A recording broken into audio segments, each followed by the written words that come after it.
Welcome to the Banker Lamp. Please enjoy the video. In this video, I will explain how to get Glide. This fantastic ability lets Sora soar through the air, making exploration and combat much more dynamic. It's a key movement skill that significantly enhances your gameplay experience, allowing you to reach new areas and evade enemies with ease. We'll go through each step, ensuring you can unlock this essential ability and master aerial movement in no time. Get ready to elevate your game. To acquire Glide, you first need to understand drive forms.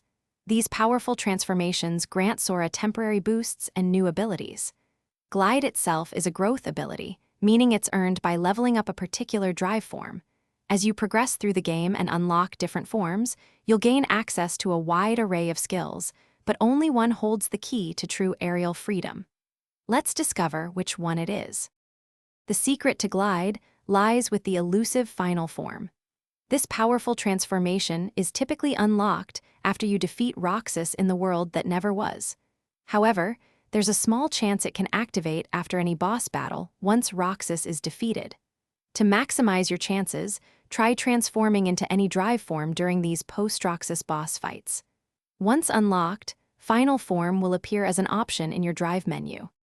Once you have Final Form, it's time to level it up. To do this, simply defeat nobodies while in Final Form. Each defeated nobody grants 1 experience point. You'll unlock the basic Glide ability when Final Form reaches level 3. For even greater aerial control, High Glide becomes available at level 5, and the ultimate Super Glide at level 7. The world that never was is an excellent place to quickly gain experience for this form. Thanks for watching. If this was helpful, leave a like and consider subscribing. See you next time.